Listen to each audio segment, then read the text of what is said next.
Let no night this light subdue. Let our faith shine ever new.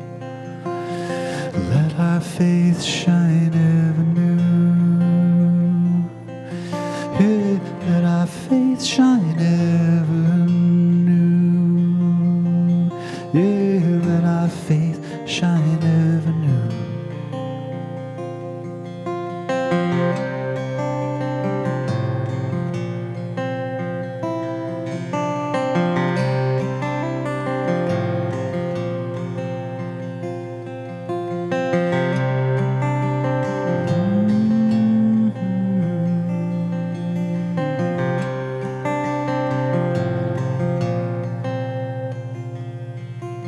Savior of the nations, come.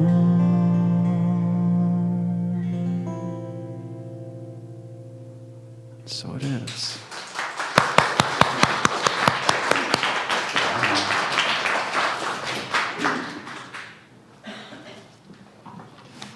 Beautiful, Chris. Thank you so much. Wow, beautiful, beautiful. Well, good morning, everyone. Good morning. Happy Sunday. Have you guys noticed that there's a lot of Christmas stuff going on this time of year? Yeah. Yeah, I love it. You get out in the hustle and bustle, and it can be really a lot of fun, and it can be really very exciting, and it can also be at times very stressful for folks. Anybody notice that there's oftentimes an increase in the stress level for a lot of people during this season, and then it's like you want to be able to play and celebrate, but there's just so many things you got to get done, right? Yeah, you know what I'm talking about? Anybody familiar with that experience? And so I was thinking about all of the celebration that is in play and that we're doing, and came across a story of a father and his young son were going out to look for a Christmas tree. And this father said that the son could pick out the right Christmas tree, the one that just the right one for him. And so they were out in the woods, and they were looking and looking and looking, and the day was going on, and finally the sun started going down, and the temperature started dropping, and it was about 10 degrees. And finally, little boy turned around to Dad and said, "I guess we're just going to have to take the next one we find, Dad, because I can't find one with lights on it."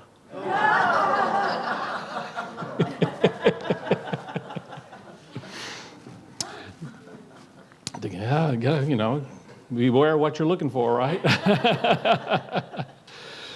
And then there was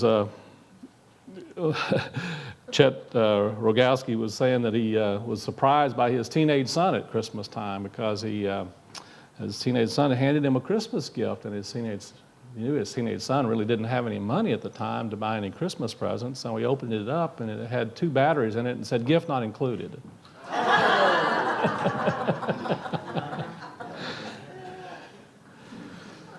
Oh, boy.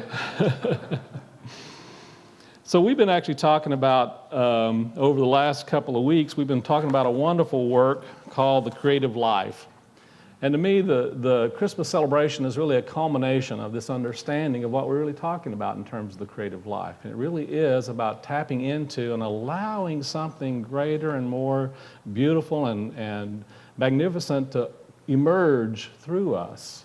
And to me, that's really a big part of what the Christmas story is about, is this recognition that within every human being, there is this amazing, amazing spiritual light of the Christ.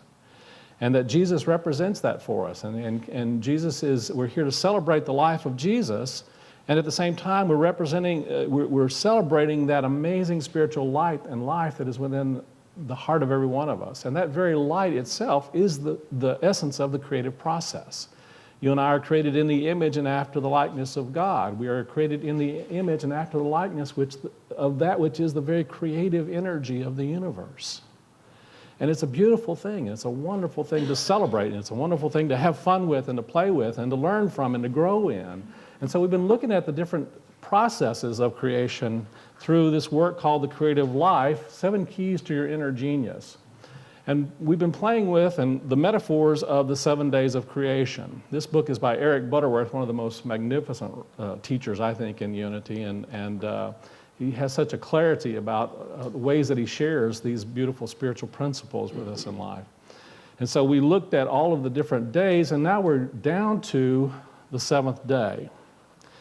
And the different days of creation represent different aspects of this creative power and energy that works in and through us. And this creative power that works in and through us is a process. And it also is an awareness of our very nature, that we are in the process always of creating experiences in our lives. We are in that process continually, and we're ongoingly in that process of creating those amazing experiences in our lives, and also creating those challenging experiences in our lives, believe it or not. We're in the process of, as I say, we're either creating, promoting, or allowing. So we may not be consciously participating in creating things that we don't like, but we are on some level participating in those things that we don't like, because they are there for us to draw forth from within us even more of those gifts of the divine that are there to help us deal with those things that we don't like. Does that make sense? And so it's a wonderful awareness to tap into this. I came across this wonderful story that God was talking to one of his angels, and he says, "Do you know what I've just done? I've just created a 24-hour period alternating light and darkness on earth. Isn't that good?" And the angel says, "Well, yes, but what are you going to do now?" And God says, "I think I'll just call it a day."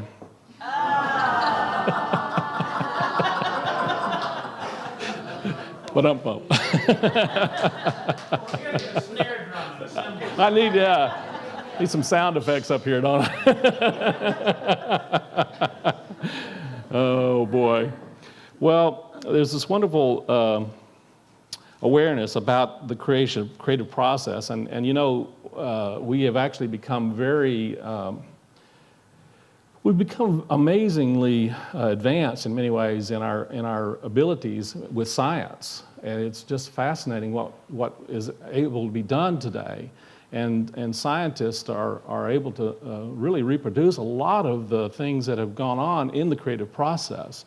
And there's this group of scientists, eminent scientists, got together and decided that man had really come a long way and no longer really needed God. And so they picked one scientist to go and tell God. And so the scientist went to him and said, "You know, we really do appreciate all that you've done, but we've decided that we no longer really need you, that we're really at a place, we've advanced so far, we really are really not able, we don't really need you. And we're at the point where we can clone people and we can do miraculous things, so, you know, why don't you just go ahead and retire?" And God listened very patiently, you know, as God tends to do, and says, "Very well, but first, how about let's have a man-making contest." And the scientists replied, "Well, okay, that sounds like a fair thing. Now, we're going to do this just like I did in the very beginning." And the scientist said, "Sure, no problem." And he reached down to pick up some dirt, and he says, "Oh, no, you make your own dirt."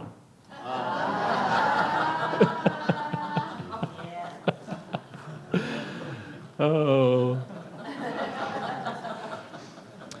So we've been playing with this idea of the creative process and what that really is involved. And when we get to this last seventh day, there's a really interesting awareness about the creative process. I'm going to read to you. "Thus the heavens and the earth were finished, and all of the host of them. And on the seventh day, God ended his work which he had made, and he rested on the seventh day from all his work which he had made. And God blessed the seventh day and sanctified it, because that in it he had rested from all his work which God created and made." So we're looking at this from a metaphysical awareness and understanding. And one of the things that Eric talks about is that, and I remember this saying from very early on in my days in Unity, that, you know, that God created humankind in God's image and after God's likeness, and ever since man has been trying to return the favor, right?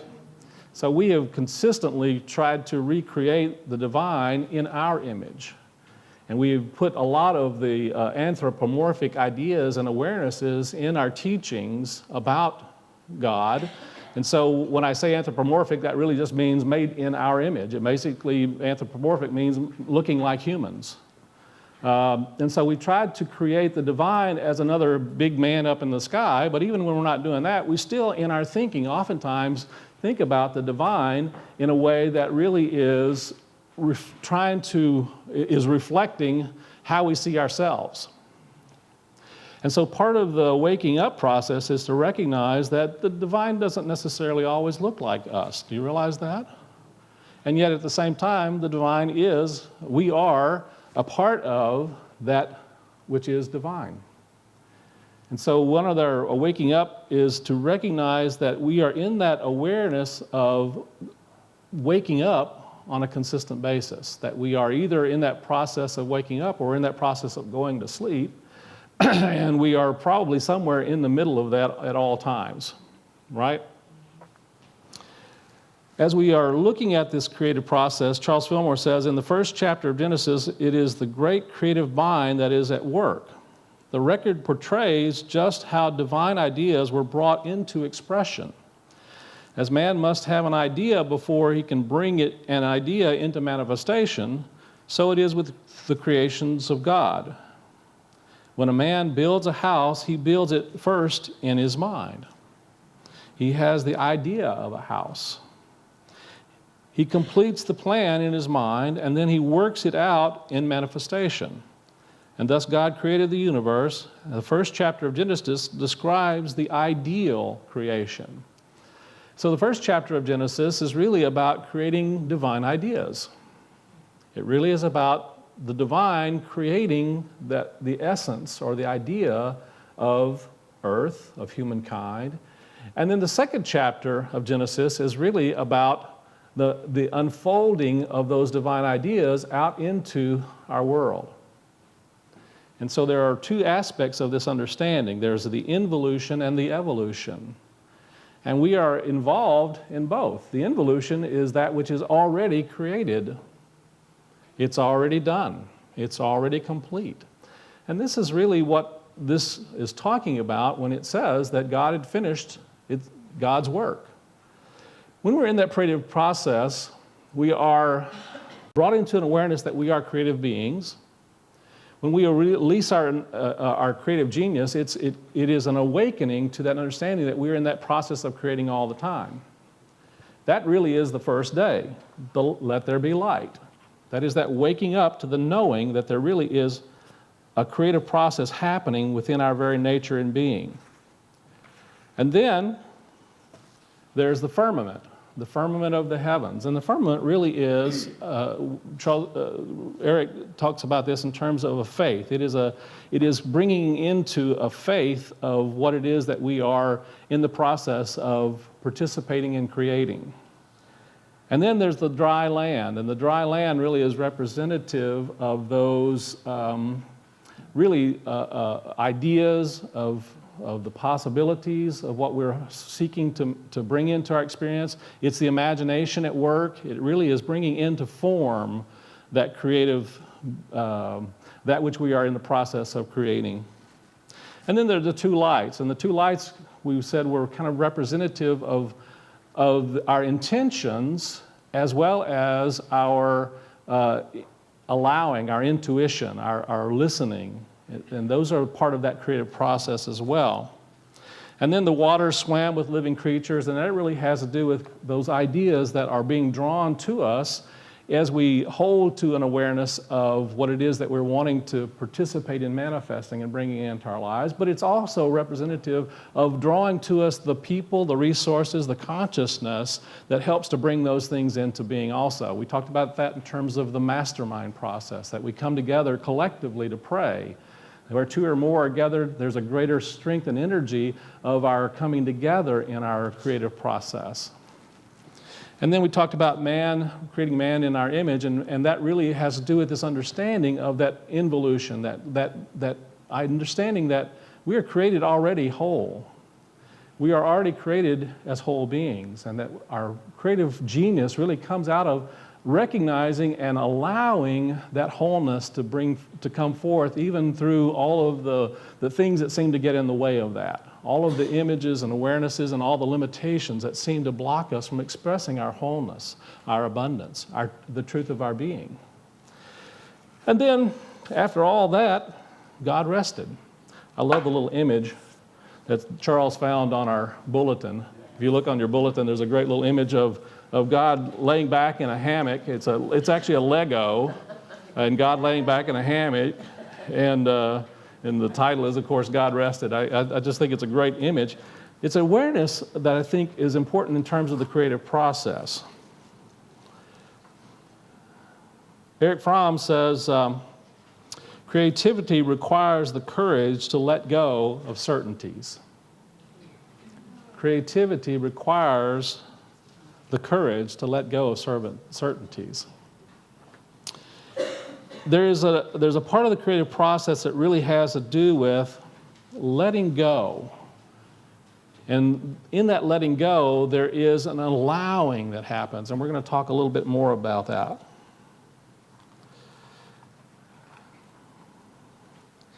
There's this understanding in unity that the creative process is something that happens in between the actions that we are involved in and the inactions that we're involved in. There's this understanding that really there is a co-working in ourselves and in our being, that we are consciously involved in doing things in life, but there's also a part of us that really is in the process of creating that is beyond our conscious awareness of it. And what tends to happen is sometimes in our creative process, we let our conscious work get in the way of what can happen and what the possibilities are that are beyond our conscious awareness, that are beyond the thinking mind. And that our true creative process has to do with emerging that awareness of the thinking and the feeling nature and allowing something even beyond our conscious awareness to participate in that. Julia Cameron, who's written a lot of wonderful works on the creative process, says that the creative process is a process of surrender and not of control. In many ways, the idea, the need for control is what really stops the creative process, isn't it? So part of our work is being involved in that energy and that consciousness of letting go.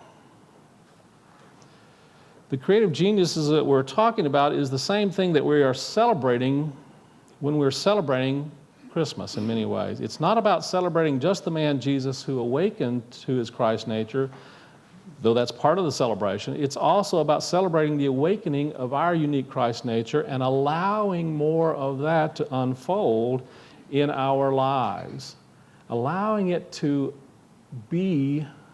ourselves to be more of what we are being called to be in life. And allowing that to show up in different times and circumstances and situations that call forth those things from within us. So I've been thinking about this idea of God rested, and you know what? God has a wonderful sense of humor, and it just always tickles me the synchronicities that tend to happen when we are in that process and we're willing to just kind of flow and let go. I had this interesting experience this morning. I went and picked up a cup to have a little coffee in this morning, and didn't really pay much attention, just picked up a cup and filled my cup with coffee, and on it says, "I'd like to quit this job, but I need the rest." Now wait a minute. First of all, I don't want to quit this job. I love it. And second, it's not always restful, but it is a delight. And it is an opportunity for me to allow a lot of things to happen in life that I tend at times to want to control. Anybody know what I'm talking about? So for me, a lot of the metaphysical understanding about this awareness about God resting really has to do with allowing that process that we are involved in to unfold in ways that are beyond our own conscious control of it, beyond our need to have things be the way that we think they're supposed to be, and allow them to show up in ways that perhaps we didn't realize were possible before. When you think about the creative process and when you think about this idea of flowing, Eric brings out something that I think is really very fascinating. I'm going to invite you to just take a second and notice your own heartbeat right now. Notice the beating of your heart. And one of the things that Eric points out, that every heartbeat is followed by a moment, an instant of stillness. And that your heart can't possibly beat unless it has that time of expanding, pausing, contracting, pausing. That this is happening consistently. And he says that over a period of 50 years, your heart is at rest for 30 of those years. Think about that for a moment. It's an innate part of nature that we move into a time and a place of rest. It's an innate part of nature that we move into a time of allowing our fields of whatever we are working with or working on to go fallow. You guys understand that awareness? You know, the fields that we raise our crops in, what amazing awareness about the creative process. We plant seeds, we grow the crops, we work the fields, but there comes a time when you have to allow those fields to be at rest. And if you don't allow those fields to be at rest, then I can assure you that the next crop is going to be much less and much weaker. It's just a part of our, not only of nature, but it's a part of our being as well. We are amazing creative beings, but we are a part of a process that needs to move into an experience of allowing in life. And when we move into that space, what we find is there's an energy and a vibrancy and a life that does tend to spring forth that is beyond our own control or awareness or ability to make things be the way we think they're supposed to be. Julie and I were watching an interesting documentary last night called Happy. Anybody seen this documentary? If you haven't seen it, I highly recommend it. Oh, we're probably going to do that as a spiritual cinema. It's just amazing. But one of the things that they brought out was that they were talking and doing studies about the experience of happiness and what brings happiness, but they also were looking at this idea that has been presented in many ways of how many things that people think are there to make them happy and will make them happy, and what gets in the way of that. And one of the things that really kind of stood out for me was that they were presenting in Japan that there's an epidemic of something that is happening, not just in Japan, but that seems to be the heart center of it in many ways. There's a certain type of work ethic that goes on that has been causing people to die early. It's called, if I can find the word, I think it's called karoshi, yes. It's a Japanese word meaning death from overwork. And this term has been used since the 1970s, and in 1978 there was a report on 17 karoshi cases at the 51st annual meeting of the Japan Association of Industrial Health. Karoshi is not pure medical term, but a socio-medical term that refers to fatalities or associated work disability due to cardiovascular attacks such as brain strokes, myocardial infarctions, or acute cardiac failure aggravated by heavy workload and long work hours. The phenomena was first identified in Japan, and the word is now adopted internationally. The media have frequently used the word because it emphasizes the sudden deaths or disabilities caused by overwork, which should be compensated. Karoshi has become an important social problem in Japan. Karoshi, death by overwork. You know, it's a really tragic thing. And my suspicion is that this is one of the things that actually blocks and kills the creative process. Think about it. Have you ever really overworked an idea? Have you ever overworked yourself? I think sometimes in this culture we find ourselves getting caught up in this idea that the more we do, the happier we're going to be. And I'm going to suggest to you that it's probably an error in thinking. But there is time for activity, and there's time for rest. And part of our creative process is recognizing and listening to that, and using those times to really set aside specifically times to move into a place of rest. Originally, that was what was intended when we talk about the idea of the Sabbath. The Sabbath is a time set aside for us to really move back into a place of stillness, a place of not doing, but simply moving into a place of being. The Sabbath really is representative of not just a day of the week, which is a valuable thing, I think, and studies are really showing that when you do take particular days during the week where you are not really involved in activities that are caught up in this idea of time, that it really does expand your energy and your awareness and your ability to be fruitful in those other times. So one of the things that came to me this week also was a wonderful speaker that I heard on TED who was talking about this idea, this understanding of removing ourselves from the energy of the consciousness of time. That time really is not something that was created by the divine, it really is something that was created by humankind, and we all believe that we are caught up and we get ourselves caught up in this idea that we have to be involved in time. And I'm going to suggest to you that the Sabbath really is an awareness of stepping out of time. How many of you find yourselves caught up in keeping your schedules? You have to be at a certain place. You understand what I'm talking about? If we don't take breaks from that kind of thinking, we believe that that really controls our lives. And so we have to be willing to step out of that energy, that awareness that says that there's only so much time. I have to have things done by this time. That there may be some experiences in life where we feel that way, but there are times where we need to step out of that knowing and know that we are more than the energy and the consciousness that is caught up in the game of time. This, I think, is one of the powers of that creative process. The creative process is a time of letting go, of identifying with what's going on out here, and stepping back into a place of awareness of our unique nature that is beyond all of those things that are caught up in time.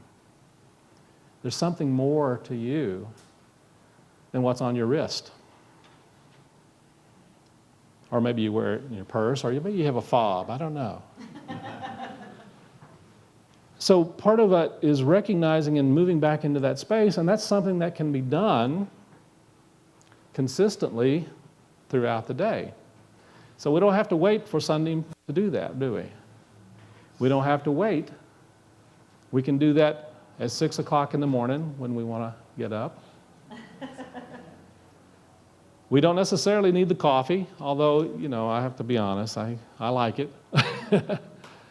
But it's important for us to step back from whatever activities we're involved in and recognize that there is a wholeness in each and every moment of every day. There is a completeness. God's work is done. And if we can begin to recognize that awareness and move into that consciousness, what we find is there is a peace that can move us beyond all of the franticness of the holiday seasons, beyond all the franticness of our lives. And as we move into that peace, we become a part of creating more of that in our experiences, in our lives, and in our world. The Abraham-Hicks work talks about it as the art of allowing. The art of allowing. how often do we practice that art? How often do we practice the art of allowing and letting life be the way life is, and allowing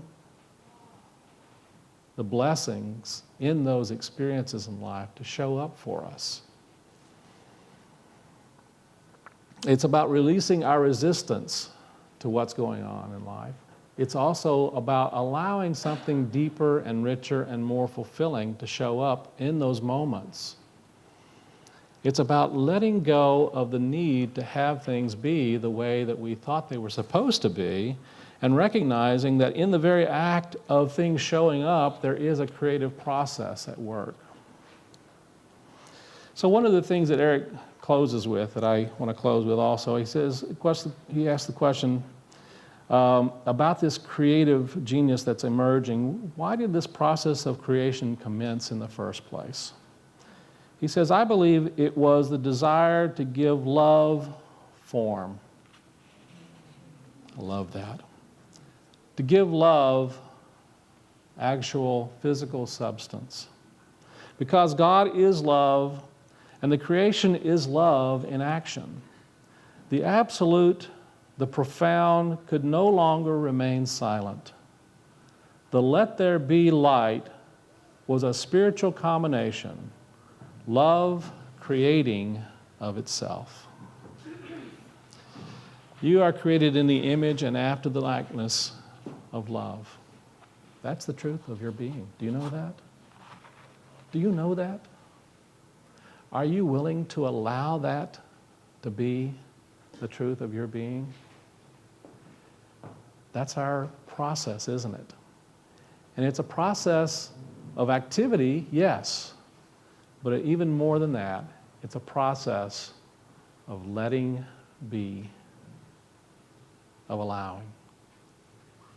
I hope you have a wonderful, wonderful time with that during this holiday season, that you allow yourself to be what that unique divine nature is calling forth from within you. Have fun with it. And have a very Merry Christmas with it. God bless you. Let's move into our meditation time.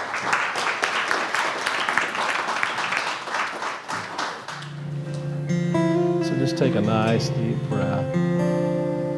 Breathe into that heart space. Breathe into that willingness to allow the presence of love, the presence of your divine nature, the presence of that Christ child, that unlimited potential and possibility of good, of blessing and being blessed, to awaken in your heart, to allow that energy of feeling, that experience of wholeness, of light, of life, of peace, to shine forth beyond all of the limiting thoughts and beliefs, beyond the fears and doubts, beyond the darkness. There is a presence and a light and a love that is unfolding and being born.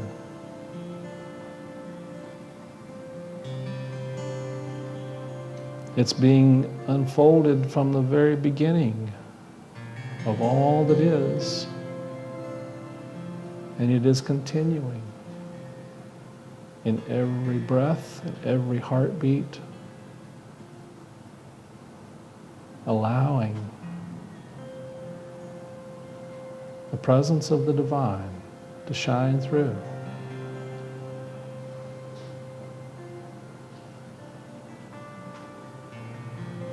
And as we go about our busy lives, our busy days, we stop We notice, we pay attention, and we allow the Christ to be present in us. Thank you, Blessed Spirit. And so it is. Take a nice deep breath. Give thanks. And when you're ready, gently open your eyes.